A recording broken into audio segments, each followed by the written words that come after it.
644425 തന്നെയാണോ നമ്പർ? അതെ, പല പ്രാവശ്യം ഞാൻ വിളിച്ചിട്ടുള്ളതല്ലേ. അങ്ങനെയല്ലേ ഞാൻ ആൽഫിയുമായി സംസാരിച്ചത്. ഇപ്പോഴും ഫോൺ കണക്ഷൻ ഉണ്ട്. റിങ് ചെയ്യുന്നല്ലാതെ ആരും എടുക്കുന്നില്ല. അപ്പോ ഇവിടല്ലേ ചന്ദ്ര താമസിച്ചിരുന്നത്? അല്ല, വിവാഹത്തിന് മറ്റെല്ലാരും എതിർത്തപ്പോ വാടകയ്ക്ക് എടുത്ത് മാറി താമസിച്ച ഫ്ലാറ്റിന്റെ നമ്പറാ ഇത്. അവിടെയായിരുന്നു വിവാഹം കഴിഞ്ഞ് ആൽഫിയുമായി താമസിക്കാൻ തീരുമാനിച്ചിരുന്നത്. കിട്ടി. UB Chandrika Varma, number 16, Prince towers, college road.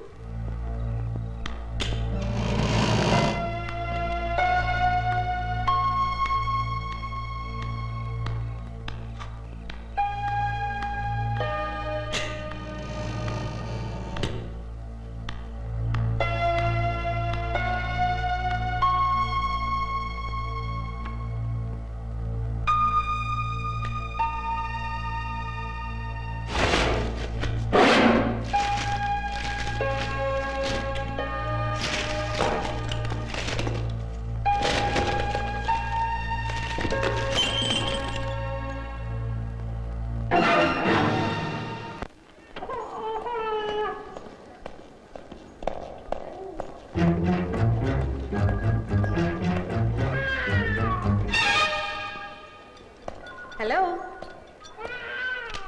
തടിയുടെ കൂടി, മുടി അല്പം ചുരുണ്ടു, പൊക്ക അല്പം കുറഞ്ഞു അല്ലേ? എന്താണാവോ പുതിയ കണ്ടുപിടുത്തം? എന്താണെന്ന് ഞാൻ പറഞ്ഞാലേ ആൽഫി ചേട്ടൻ വാലും പൊക്കിക്കൊണ്ട് ഓടും. ഒറിജിനൽ ആൽഫിയെ ഞാൻ കാണിച്ചു തരാം. ചേട്ടൻ അങ്ങോട്ട് ചെന്നാട്ടെ. എല്ലാരും ഭാര്യയുടെ അടുത്ത് കാത്തിരിപ്പുണ്ട്.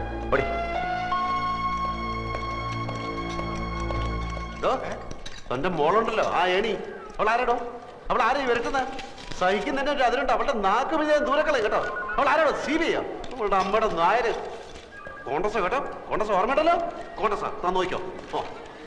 അല്ല, ഇയാളെന്തിനാ ഇടയ്ക്കിടയ്ക്ക് കോണ്ടസാന്ന് പറയുന്നു?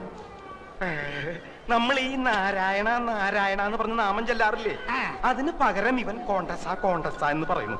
അപ്പൊ കോണ്ടസ എന്ന് പറഞ്ഞ ദൈവമാണല്ലേ? അല്ലേ, ചോദിച്ചോട്ടെ, ഈ പുരാണത്തിൽ ഈ കഥാപാത്രം ആരുടെ മകനായിട്ട് വരും? പുരാണത്തിൽ ഈ കഥാപാത്രം പൂതനയുടെ അമ്മായിയമ്മയായിട്ട് വരും. പൂച്ചക്ക് എന്തോടോ പൊന്നുരുക്കുന്നിടത്ത് കാര്യം. അതിലിവിടെ എവിടെയാ പൂച്ച? പൂച്ചനെ നിനക്ക് കാണണ? വെറുതെ അല്ല നിന്റെ കണക്കൊക്കെ തെറ്റണേ. എന്റെ കണക്കൂട്ടിൽ ഇതുവരെ തെറ്റിയിട്ടില്ല. അതെന്താണോ താനൊരു അർത്ഥം വെച്ച് സംസാരിക്കണേ? എന്റെ നഖം തൊട്ട് മുടി വരെ തീ പിടിച്ചിരിക്കുക. ഒറ്റയ്ക്ക് ഞാൻ കത്തില്ലാട്ടോ. നിന്റെ ഒരു കണക്ക് കൂട്ടല്.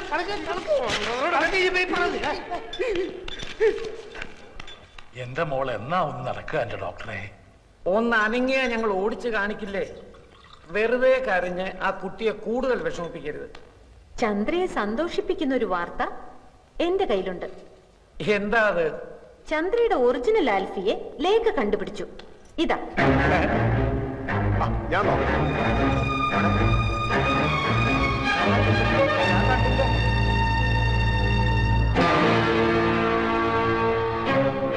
നിനക്കിത് ഇവിടുന്ന് കിട്ടി? ചന്ദ്രയുടെ ഫ്ലാറ്റിൽ നിന്ന്. ബാക്കി ഫോട്ടോസ് നശിപ്പിച്ചിരുന്നു. ഇത് ഒളിച്ചു വെച്ചിരുന്നത് കൊണ്ട് നശിപ്പിച്ച ആൾക്ക് കണ്ടുപിടിക്കാൻ പറ്റിയില്ല. ആൽഫി. ആൽഫി. ആൽഫിയെ നേരത്തെ കണ്ടിട്ടില്ലാത്തവരെല്ലാം കണ്ടോളൂ. ഇത് നമ്മുടെ രാമേന്ദ്രനല്ലേ? അതെ. അമേരിക്കയിലുള്ള അമ്മുക്കുട്ടിയുടെ മോനെ ഇവള് കണ്ടിട്ടില്ലല്ലോ. അതെ, അത് തന്നെ ഞാനും ആലോചിക്കുന്നത്. ഇവൻ കഴിഞ്ഞ പ്രാവശ്യം ഡൽഹി വന്നിരുന്നപ്പോ ചന്ദ്ര കാണാൻ പോയില്ലേ? അപ്പൊ എടുത്ത ഫോട്ടോ ആവും. ചന്ദ്രയുടെ മുറച്ചേർക്കനാ. പഠിച്ചതും വളർന്നതും ഒക്കെ അമേരിക്കയിലാ. രാമേന്ദ്രനെ കൊണ്ട് ഇവളെ കെട്ടിപ്പിക്കണമെന്ന് അവന് വലിയ ആഗ്രഹമായിരുന്നു. അതെ, അപ്പോഴല്ലേ ഈ നസ്രാണി വന്ന് ഇവളുടെ മനസ്സിൽ ചേക്കേറിയത്. എന്നാലും ഇപ്പൊ എനിക്കിത് വിഷമമൊന്നുമില്ല കേട്ടോ. ഞാനല്ലല്ലോ ആൽഫി, ഈ കാണുന്നതാണല്ലോ ആൽഫി. ഈ ഒക്കെ ഇംഗ്ലണ്ടിൽ പോയി പഠിക്കാൻ ആരാ സ്കോളർഷിപ്പ് കൊടുത്തത്? ഇവിടെയൊക്കെ ഡോക്ടറായുണ്ടല്ലോ ഈ ബ്രെയിൻ ഓപ്പറേഷന് വരുന്നവരുടെ ഈ കിഡ്നി എടുത്ത് തല വെച്ച് കൊടുക്കാം. ഏയ് ഒന്നിക്കണേ. ഈ ഒറിജിനൽ ആൽഫി എങ്ങനെ ഇരിക്കും? അവന്റെ മൂക്കിന്റെ അടിയിൽ രണ്ട് വലിയ കൊമ്പുണ്ടോ? അതോ തുമ്പിക്കൈയും വാലും ഒക്കെ വെച്ചിട്ട് ആനനെ പൊന്തി പറയടി. എന്ത് പറ്റി? കുറച്ചു മുമ്പ് 7 മുഴം നീളമായിരുന്നല്ലോ നിന്റെ നാക്കിന്. നിന്റെ ഭാവം കണ്ടപ്പോ ഞാൻ വിചാരിച്ചു നീ എന്നെ ഉരുട്ടി ചവിട്ടി പിടിച്ച് അങ്ങ് കുടിച്ചു കളയുമെന്ന്. തല ഇത്തിരി താഴ്ത്തി തന്നാ നീ അതിന്റെ പുറത്ത് കയറി നിരങ്ങും അല്ലടി കോട്ടി മരം. പിന്നെ ഞാൻ ആരാണെന്ന് അറിയാനുള്ള നിന്റെ ഈ എന്റെ പുറകിലുള്ള നടപ്പുണ്ടല്ലോ, വേണ്ട, അതങ്ങ് നിർത്തുന്നതാ നല്ലത്. ഞാൻ പറഞ്ഞില്ലെന്ന് വേണ്ട. കൂടുതൽ കളിച്ചാൽ നിന്നെ പിടിച്ച് കഴുത്തിലൊരു കമ്പ് വെച്ച് കെട്ടി തോട്ടിയാക്കി വല്ല മാങ്ങയും പുളിയും പറക്കി എത്തി പിള്ളേർക്ക് കൊടുക്കും. എന്റെ ശരിക്കുള്ള സ്വഭാവം നടക്കാനുള്ള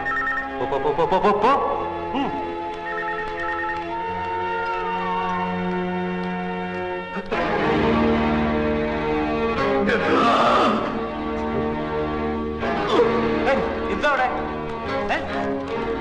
ആരാ ആൽഫി ഇത്?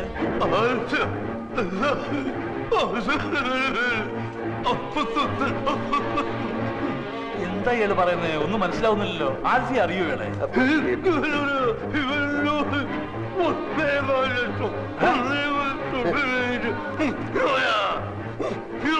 ഇത് എവിടുത്തെ ഭാഷയാണ്? ഏതോ ഈ പൂർവ്വം? എന്റെ ഒരു ഫ്രണ്ടിന്റെ മാമയാണ് ബീരാനിക്ക. 1.5 ലക്ഷം രൂപ എന്റെ നിന്ന് വാങ്ങിച്ചിട്ട് തിരിച്ചു തരാൻ പറ്റാത്ത ക്ഷമ പറയാണ്. എനിക്കിപ്പോ വേണ്ട, എനിക്ക് ആവശ്യമില്ല. അങ്ങനെ എന്നോട് മനസ്സിലായ നായിന്റെ മോനെ നായിന്റെ മോനെ ആവശ്യമില്ലാത്ത കാര്യത്തിന് എന്തിനാ ഇടപെടുന്ന അയാൾ ചോദിച്ചാ. അയാളുടെ വായിലിരിക്കണം എല്ലാം കേട്ടിട്ട് കാര്യമുണ്ടോ? വീടാനിക്കാ പണമാകുമ്പോ വരുമ്പോ നമുക്കെന്ത്? എനിക്ക് ഒരു വിഷമല്ല. മോളിലെ നിക്കാഹ് കഴിഞ്ഞിട്ട് പണം പലിശയും ചേർത്ത് തരാന്നോ? അപ്പൊ മതി. വീടാനിക്ക പോയി കിടക്ക്, പ്ലീസ് പോയി കിടക്ക്. വീടാനിക്ക പോയി കിടക്ക്. തട്ടിപ്പോകുന്നതിന് മുമ്പ് ഈ നിക്കാഹ് ഞാൻ നടത്തും. നിക്കാഹ് നടത്തുന്നതിന് മുമ്പ് തട്ടിപ്പോകുന്നുള്ളതിന്റെ ആദ്യ പേടി. എന്താ എന്റെ ഫ്രണ്ടിന്റെ മാമയാണ് മകളുടെ കല്യാണം നടത്തുന്ന കാര്യം പറഞ്ഞോണ്ടിരിക്കുക. മോടെ കല്യാണം ഒക്കെ ഞങ്ങൾ നടത്തി തരാം. ആരോ അടിച്ച് കൗളിലെ എല്ല് പൊട്ടി ശരിയാകും, കുറച്ച് സമയം എടുക്കും. 100 കോടി പുണ്യം കിട്ടുമെന്ന് പറയായിരുന്നു. ഇയാളെ പിടിച്ച് പെട്ടിക്കടുത്ത് സ്ട്രാപ്പ് ചെയ്തിട്ടേക്കണം. എഴുന്നേക്കാൻ സമ്മതിക്കാം. ഞങ്ങൾ നടത്തിക്കോളാം. നിങ്ങൾ പൊയ്ക്കോളി. പന്നീന്റെ മോന് പനിയുണ്ടാവും മാമ.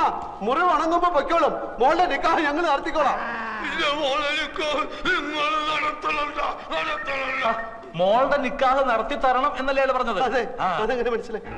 പുതുതായിട്ട് പലതും കാണുകയും കേൾക്കുകയൊക്കെ ചെയ്യുമ്പോഴല്ലേ ചിലതൊക്കെ മനസ്സിലായി വരുന്നത് അല്ലേ? കാണുക ഇയാളെന്താ ഒരുമാതിരി മുള്ള വെച്ച പോലെ വർത്താനം പറയുന്നത്? നീ ഈ പാവത്തിന് 1.25 ലക്ഷം രൂപ പറ്റിച്ചു അല്ലേ?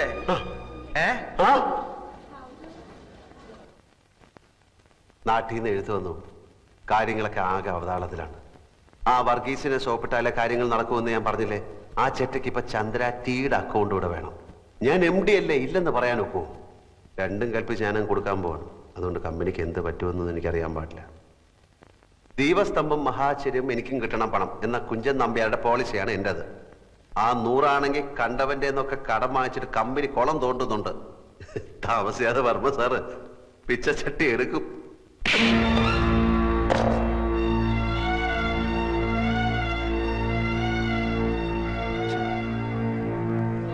ചന്ദ്ര കൈയടക്കി, ചന്ദ്രയുടെ കൈയടക്കി, ചന്ദ്ര കൈയടക്കി,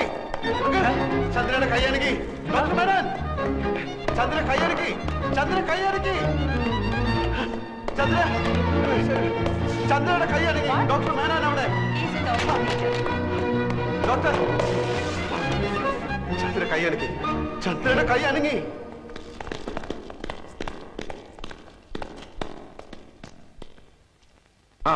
ലിഫ്റ്റ് യുവർ ഹാൻഡ്. ചന്ദ്രിക കൈയൊന്ന് ഉയർത്താൻ ശ്രമിക്കൂ. Please please. ഏത് കൈയാ ഉയർത്തിയത്?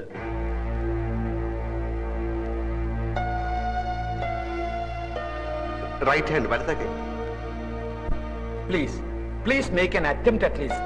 മോളെ, ആ കൈ വീണ്ടും ഒന്ന് ഉയർത്താൻ നോക്കൂ. Please please try. എപ്പോഴാ കൈ ഉയർത്തിയത്? ഞങ്ങൾ സംസാരിച്ചുകൊണ്ടിരുന്നപ്പോ. എന്ത് സംസാരിച്ചുകൊണ്ടിരുന്നപ്പോഴാ കൈ പൊക്കിയത്? അത് പിന്നെ ഞങ്ങൾ പഴയ കാര്യങ്ങൾ. എക്സാക്ട്ലി എന്താ പറഞ്ഞത്? ചന്ദ്രികയുടെ ആൽഫി എന്താ പറഞ്ഞുകൊണ്ടിരുന്നത് അത് പറയൂ. വർമ്മ സാറ് വർമ്മ സാറിന് എന്നെ എന്ത് ഇഷ്ടമാണ്, പിന്നെ ഞാൻ അദ്ദേഹത്തിന്റെ മകനെ പോലാണ്, എന്റെ അച്ഛൻ പോലും സ്നേഹിച്ചിട്ടില്ല, അങ്ങനെ എന്നൊക്കെ പറഞ്ഞു. എന്ന് പറഞ്ഞപ്പോഴാണ് എന്ന് പറഞ്ഞപ്പോഴല്ല, പിന്നെ ഞാൻ എത്ര ഭാഗ്യവാനാണ് നിന്നെ പോലൊരു പെണ്ണ് കിട്ടാൻ എന്ന് പറഞ്ഞപ്പോ കൈപൊക്കി എന്നിട്ട് കൈപൊക്കിയിട്ട് എന്റെ കവളത്ത് തൊട്ടു. എക്സലന്റ്. അത് തന്നെ അവളോട് വീണ്ടും പറയൂ. കമോൺ ആൽഫി, അത് തന്നെ പറയൂ. വീണ്ടും അത് റിപ്പീറ്റ് ചെയ്യൂ. പറയൂ. നീ എത്ര ഭാഗ്യവതിയാണ്, ഞാൻ എത്ര ഭാഗ്യവാനാണ്. നീ എത്ര എന്ന് തന്നെയാണോ പറഞ്ഞത്? ഞാൻ എത്ര എന്ന് പറഞ്ഞു, നീ എത്ര, രണ്ടും പറഞ്ഞു. അതും പറഞ്ഞു ഇതും പറഞ്ഞു. അതല്ലേ പറഞ്ഞത്, നേരത്തെ പറഞ്ഞ പോലെ ചന്ദ്രിക നമുക്ക് രക്ഷപ്പെടുത്തണ്ടേ? അതെ. ഞാൻ എത്ര ഭാഗ്യവാനാണ് നിന്നെ പോലെ ഒരു പെൺകുട്ടിയെ കിട്ടാൻ. കൈവക്കൂ പ്ലീസ്. നീ എത്ര ഭാഗ്യവതിയാണ്, ഞാൻ എത്ര ഭാഗ്യവാനാണ്. കൈവക്കൂ പ്ലീസ്. നീ എത്ര വർമ്മ സാറിനെ പറ്റി പറഞ്ഞില്ലേ, അത് പറയൂ. അത് പറയാൻ പറ്റില്ല. അതെന്താ? അത് പറയാൻ പറ്റില്ല. അതെന്താന്ന് പറയാൻ പറ്റില്ല. വർമ്മ സാറിനെ പറ്റി പറഞ്ഞപ്പോഴല്ലോ കൈവക്കിയത്. ഞാൻ എത്ര ഭാഗ്യവാനാണ്, നീ എത്ര ഭാഗ്യവൻ എന്ന് പറഞ്ഞപ്പോഴല്ലേ കൈവക്കിയത്. അപ്പൊ അത് പറയുമ്പോഴല്ലേ കൈവക്കാൻ പറ്റുള്ളൂ. കൈവക്കൂ പ്ലീസ്. നേരത്തെ പറഞ്ഞില്ലേ, അതുപോലെ സംഭവിച്ചു. കൈവക്കൂ പ്ലീസ്.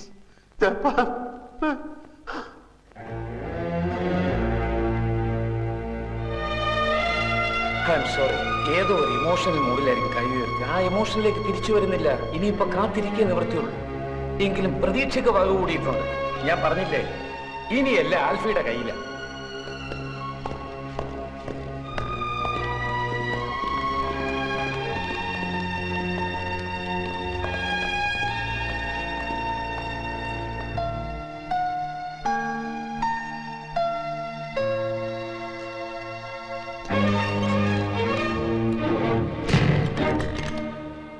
ഞാൻ ചന്ദ്രാറ്റിയുടെ അക്കൗണ്ട് മാറ്റി കൊടുക്കും.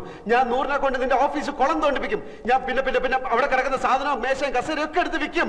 ഞാൻ നിന്റെ തന്നെ കൊണ്ട് പിച്ച ചട്ടി എടുപ്പിക്കും. അടിക്കാൻ എടി, ഞാൻ ആൽഫി കോൽഫി വന്നത് ഞാൻ അപ്പൊ കൊണ്ടാ. നിനക്കറിയാം, ഞാൻ നിന്റെ ആൾക്കാരെ ഒക്കെ പറ്റിച്ച്, ഞാൻ ആ ഏണി പെണ്ണിനെ പറ്റിച്ച് നിന്റെ സ്വത്ത് മുഴുവൻ ഞാൻ അടിച്ചെടുത്തോണ്ട് പോകും. എന്നെ അടിക്കടി.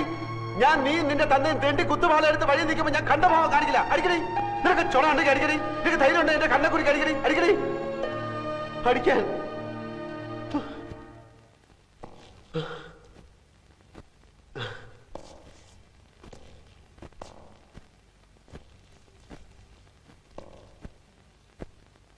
തന്നെ പറ്റിക്കാനോ നിങ്ങളെ ആരെയും ചതിക്കാനോ ഒന്നുമല്ല. എന്റെ ഗതികേട് കൊണ്ടാ ഞാൻ ഈ നാടകം കളിക്കുന്നത്.